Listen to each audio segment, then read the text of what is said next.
that's got to be altered. That's why there's 43 million people beneath the poverty line, and that's been something that, regardless of the past boom or bust, there's been people who've been in a recession and depression for the past 30 years since the post-industrialization of the United States, and their concerns have been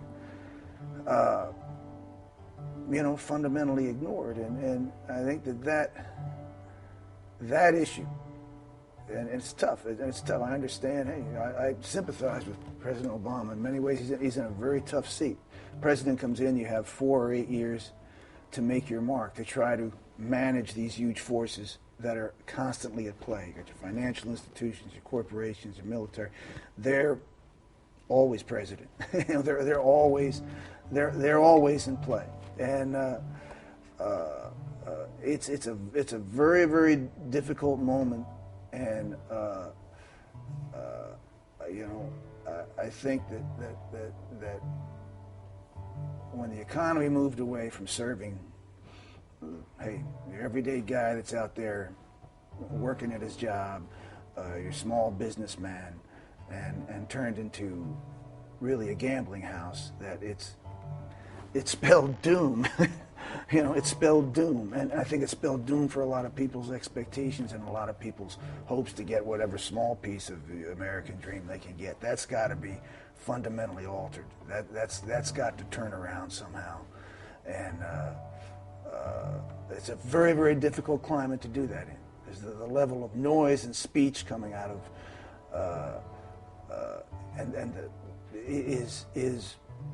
there's an enormous intimidating force. It's a very, very difficult environment for that, for those changes to occur right now. Back to your music, the Notebook plays a prominent part in the Darkness documentary. It just looks like things are spilling out of your head, and that is the napkin that catches them. By the paragraph, by the page, by the idea. What is going on in your head? Have you figured that out? No, that's why I still go to the psychiatrist once a week. It's like, I guess perhaps that was the point, It was like,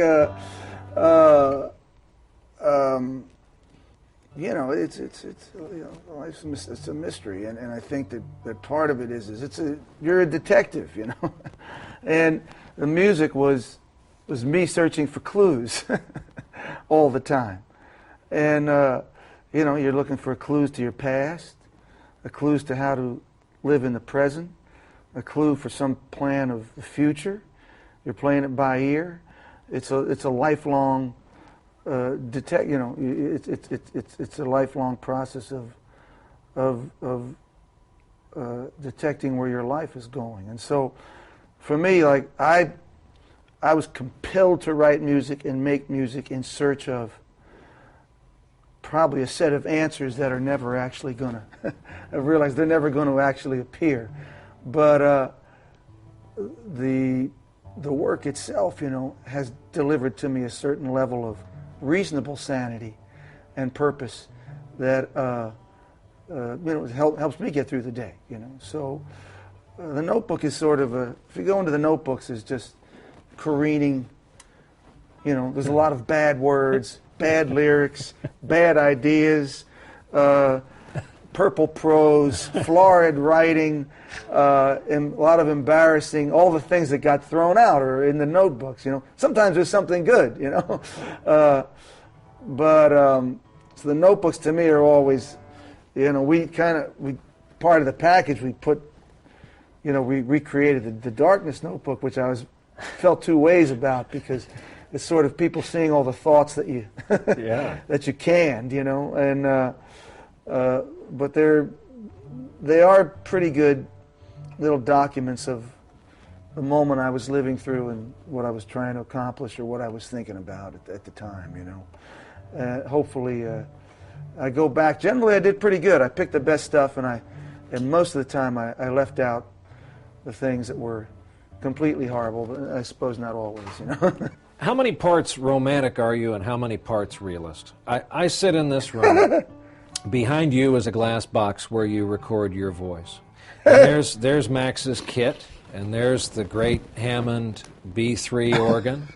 And over yonder is the stand-up glockenspiel, and we're surrounded by tambourines that the big man has used and guitars that you've used. This is the stuff of Springsteen music, and you're laughing. Pull yourself together. Why? How do you see these disparate pieces other than a part of your house? They're my tools. They're my tools. You know, it's like we have. That's basically it. You know, I never. It's funny. I never collected guitars until about. I met Brendan O'Brien in the beginning of the Zeros, and he kind of got me into picking up some different guitars. But previously, I sort of played the one I had, and then whatever other ones I might need as spares. But yeah, it's just like, you know, this is my tool shed. That's what you're in, and but you know, it's like you'll go over to an instrument. So, oh yeah, man, I've been, you know, Danny played on that thing back in 1975. It's still there, you know. So I get mixed with memory, you know, but you know, it doesn't serve to live there too much. So I just come in here. It's like coming into my tool shed every day, you know. It's a better than average tool shed. Have you think you've kept the contract with Jersey? I don't know.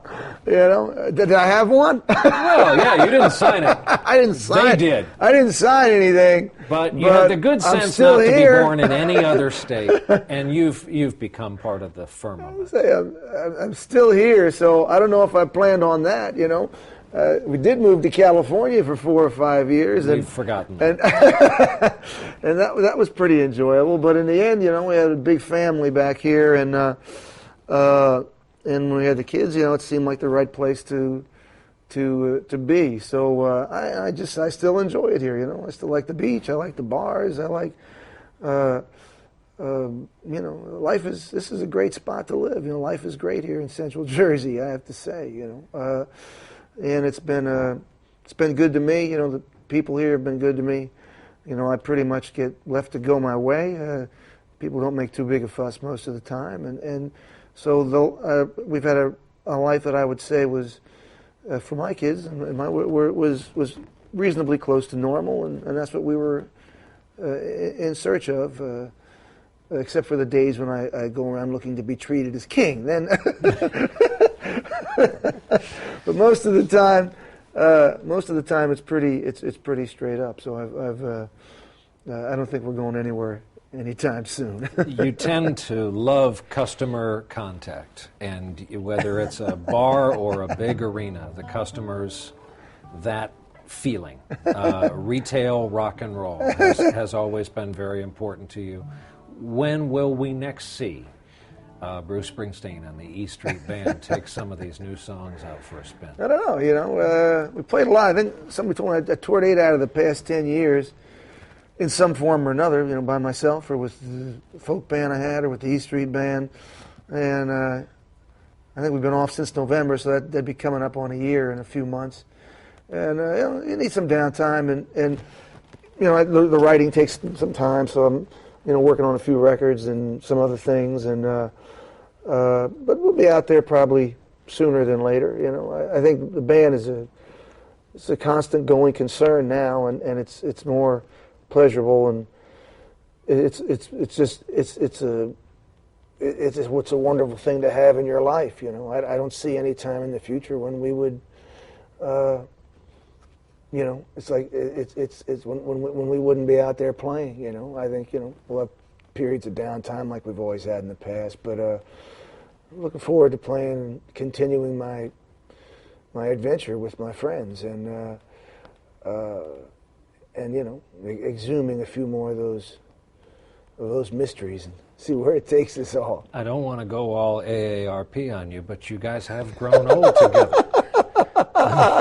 You're talking to the AARP cover boy here, my man. All right, easy. I was on the cover.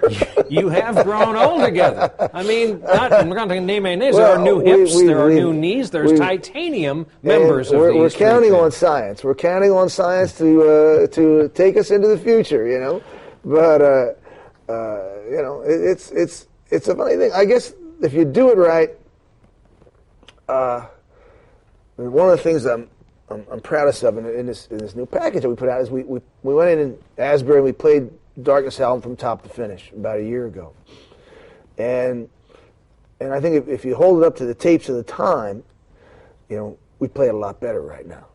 You know, the band is really it is truly at its best, you know, and I think if you do it right, instead of running from the years, you gather them in. You gather them in. And the songs gather them in, and you know, the evening gathers them in, and something wonderful happens. You know, something really, really wonderful. And I think that's our MO right now. You know, we're looking to give me those years. You know, gather those years in. Take all the time. We want to gather all the time we can, and it fills the music. If the music was sturdy, written well, it fills it in a way that brings extra vitality, extra meaning, extra purpose, extra life, extra import, even extra nowness to what you're putting out at night. And so, you know, the time we got ahead, which is something where it should get better. It should get better. It's gotten better so far. I mean, the band played so good on the last tour. I always tell young kids if they come in, I say, look, you know, your daddy has nothing on you, and your big brother's got nothing on you. If you see the E Street Band tonight, you've seen the best E Street Band there is, you know. And you can go home, you know, with that in your hat, you know. And so just try to keep that rolling, you know. That's what we do. and in the old days in the Pony, you would take shouted requests from the crowd like any good, decent bar band does. And so on this tour, the Sea of Signs, you said to the crowd, bring it. We are a big, well-oiled rock and roll band, and I'm going to show you that we are agile, and we will play anything you throw up here. And you did. My God, you played songs you guys hadn't played as a group. Yeah, it was nice. It was a moment in the night where you turned the show over to the crowd, and the band calls on its collective memory, you know, from even things that, even over the past 35, we haven't played together, just things that we had remembered playing individually in clubs or something. So it was a nice part of the show, and it sort of let each audience put its stamp on their evening, you know. It was and it tested our skills as our claim to you know, greatest bar band in New Jersey, at least. So so take one last victory lap. At the beginning of the documentary, you're not scared. You're under a lot of pressure for a young man. This is a, you don't say it, but it's a make or break album. This decides what kind of artist you'll be seen as. It won't change your core, your character, but it turned out okay, didn't it?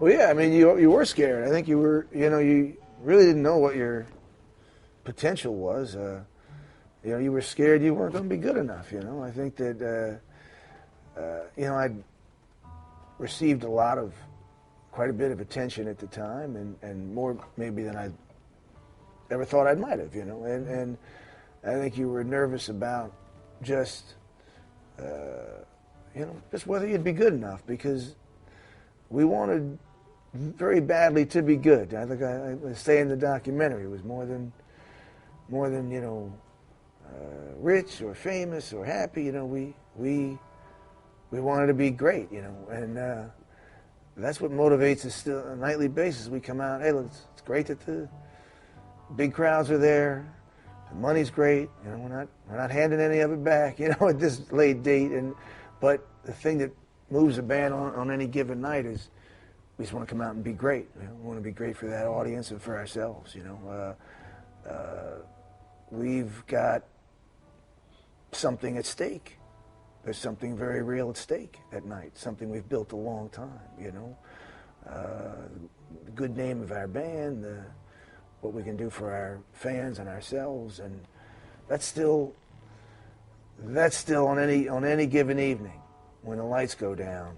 You know, you have an opportunity to pull magic out of the air, and I look into the faces that I do it for every night. You know, I look straight at you, and I see you looking straight back. So, you know, we always want to be at our best. You know?